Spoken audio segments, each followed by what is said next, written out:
స్వామి లడ్డు తయారు చేసే నెయ్యిలో కల్తీ. ఏమనాలి? గట్టిగా పట్టుకుంటే ఇప్పుడు దొంగ నాటకాలు ఆడుతూ దేవాలయాల చుట్టూరు తిరుగుతున్నాడు గొడ్డలి పార్టీ నాయకుడు. అవునా కాదా తమ్ముళ్ళు అని మిమ్మల్ని అడుగుతున్నా. నువ్వు దేవాలయాల చుట్టూ తిరగాల్సిన పని లేదు. నువ్వు నమ్ముకున్నటువంటి మతాన్ని నువ్వు ఆరాధించు, మాకు నష్టం లేదు. కానీ వెంకటేశ్వర స్వామి జోలుకొచ్చి దేవాలయాల పైన దాడులు చేస్తే కబద్దారు గుర్తుపెట్టుకోండి, మేము కాపాడుకునే శక్తి మాకుంది. అవునా కదా తమ్ముళ్ళని మిమ్మల్ని అడుగుతున్నా. ఏమో మా ఆడబిడ్డలను మిమ్మల్ని అడుగుతున్నా. దేవుణ్ణే కాపాడలేకపోతే మనకు భవిష్యత్తు ఏముంటుందని మిమ్మల్ని అడుగుతున్నా. అందుకని నేను ఎప్పుడు కూడా వేరే మతాలను ద్వేషించను. కానీ నేను నమ్ముకున్న దేవుడు, నాకు ప్రాణభిక్ష పెట్టిన దేవుడు, నాకు పునర్జన్మ ఇచ్చిన దేవుడు అప్రతిష్ట పాలు చేయాలంటే క్షమించాలన్నా తమ్ముళ్ళని అడుగుతున్నా. అందుకే మిమ్మల్ని అందరిని అడుగుతున్నా. ఈరోజు కూడా చూశా, ఒంగి దండాలు పెడుతున్నాడు దేవాలయాలకు పోయి. నువ్వెన్ని దండాలు పెట్టినా ఎవరైనా సరే దేవుడు మీద నమ్మకుండే ఏ వ్యక్తి నీకు మీ పార్టీకి సహకరించరని చెప్పి కూడా నేను మీకు తెలియజేస్తున్నా. నేను మీ అందరికీ హామీ ఇస్తున్నాను. రాయలసీమలో దేవాలయాలున్నాయి. ఆధునిక దేవాలయాలన్నీ ఇరిగేషన్ ప్రాజెక్టులున్నాయి. గండెకోట లాంటి బ్రహ్మాండమైన టూరిస్ట్ హబ్ కూడా ఉంది. ఇవన్నీ చేసి ఈ రాష్ట్రాన్ని ఒక ఆదర్శంగా తయారు చేసే బాధ్యత, మా తమ్ముళ్లకు ఉద్యోగాలు కల్పించే బాధ్యత, సంపద సృష్టించే బాధ్యత ఈ ప్రభుత్వానిదని మీ అందరికీ హామీ ఇస్తున్నా. మనకు కొన్ని సవాళ్లు కూడా వచ్చాయి. నేను 95-2004 సీఎంగా సమైక్య ఆంధ్రప్రదేశ్లో ఉన్నా. 9.5 సంవత్సరాలు సీఎం.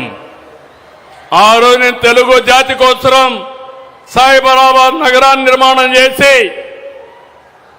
ఆ రోజు నాలెడ్జ్ ఎకానమీ తెలుగు జాతికి రావాలని కోరుకున్నా. కానీ నేను 2004లో ఓడిపోవడం, తర్వాత జరిగిన పరిణామాలు 2014లో 2 రాష్ట్రాలుగా విడిపోయినాయి. మళ్ళీ నేను అనుకున్నాను, రాత్రింబగళ్ళు కష్టపడదాం, ఆంధ్రప్రదేశ్ రాష్ట్రాన్ని నిలబెట్టుదాం, మళ్ళీ అగ్రస్థానంలో పెడదాం, దేశంలో నెంబర్ 1 రాష్ట్రంగా ఆంధ్రప్రదేశ్ తయారు చేయాలని ఒక సంకల్పంతో ముందుకు పోతున్నాను. 2019 మనం ఓడిపోయాం. మీరు చూశారు. ఆ రోజు మీరు ఒక్కసారి చూస్తే విధ్వంసం, అన్ని వ్యవస్థల్ని భ్రష్టు పట్టించడం. అందుకని నేను మా మిత్రుడు పవన్ కళ్యాణ్ కలిసి ఒక హామీ ఇచ్చాం. బీజేపీ అధినేత దేశాన్ని ముందుకు తీసుకుపోవాలని ఆలోచించే వ్యక్తి, పరితపించే వ్యక్తి నరేంద్ర మోడీ గారు. ముగ్గురం కలిసాం. ముగ్గురం ఒక హామీ ఇచ్చాం. మీరు అధికారం ఇవ్వండి, రాష్ట్రాన్ని పునర్నిర్మాణం చేస్తాం, పూర్వ వైభవం తీసుకొస్తామని స్పష్టంగా చెప్పాం. మీరు నమ్మారు.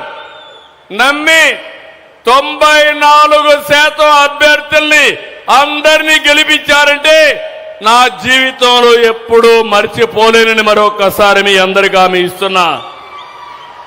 అందుకని వెంటిలేటర్ పై నుండే రాష్ట్రానికి కేంద్ర సహాయంతో ఆక్సిజన్ ఇచ్చి వ్యవస్థలన్నీ ఘాట్లో పెట్టాం.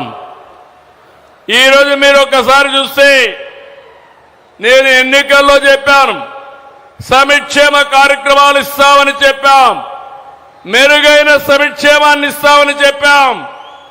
నిన్ననే అన్నదాత సుఖీభవ కింద 46 లక్షల మంది రైతుల ఖాతాలో డబ్బులేశాం. అదే సమయంలో మొదటి తారీఖున అందరికీ 4,000, 6,000, 10,000, 15,000 పింఛన్లు ఇచ్చాం. మళ్లీ మొదటి తారీఖు వస్తా ఉంది. మళ్లీ పింఛన్లకు సిద్ధంగా ఉన్నాం. ప్రజాసేవలో పేదల సేవలో ముందుకు పోతాం. అదే సమయంలో మీరు ఒక్కసారి ఆలోచిస్తే రాబోయే నెలలో ఏదైతే తల్లికి వందనం చెప్పామో 15,000 రూపాయలు తల్లికి వందనం. ఎంతమంది పిల్లలుంటే అంతమంది పిల్లలకు తల్లుల అకౌంట్లో వేసే బాధ్యత మాది.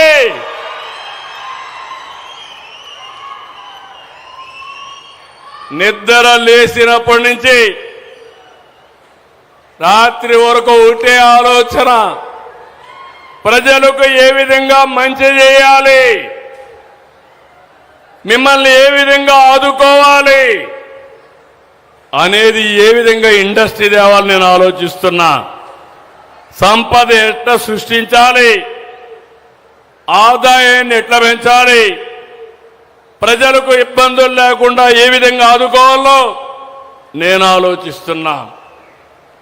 అయితే అదే సమయంలో గొడ్డలి పార్టీ రాత్రింబగళ్ళు కుట్రలు ఆలోచిస్తున్నారు.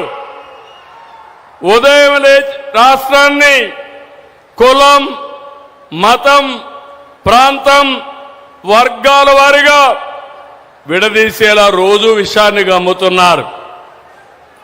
మీరు చూసుంటారు, నా రాజకీయ జీవితంలో చాలా మందిని చూశారు, కానీ కన్నార్పకుండా అబద్ధాలు చెప్పడంలో దిట్ట గొడ్డలి పార్టీ నాయకుడు. అవునా కాదా తమ్ముళ్ళని అడుగుతున్నా.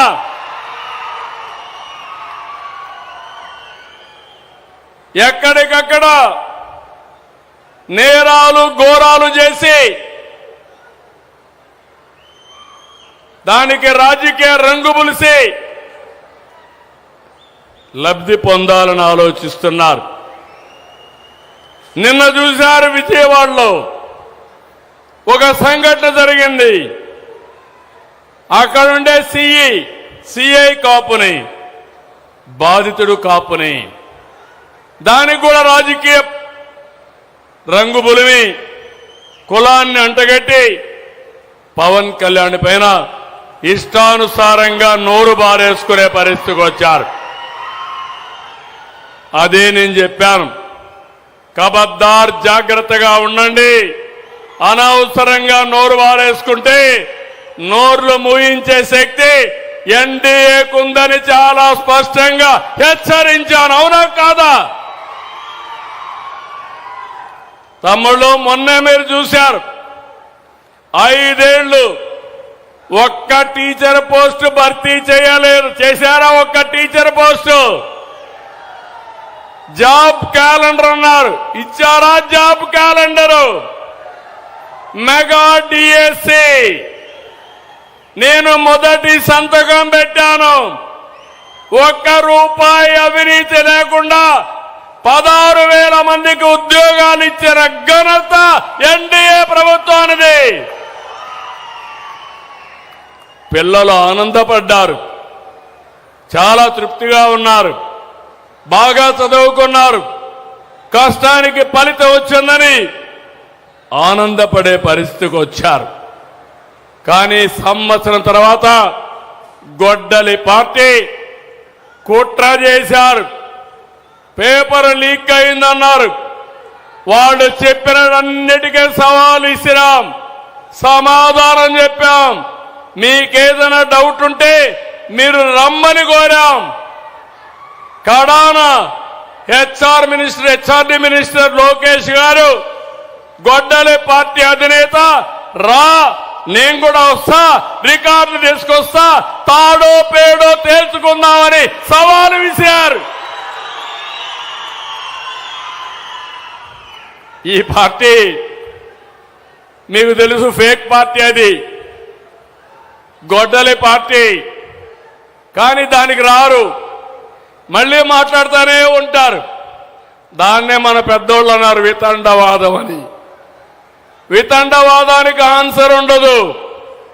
వాస్తవాన్ని నిరూపించడానికి సిద్ధంగా ఉన్నామని చెప్పాం.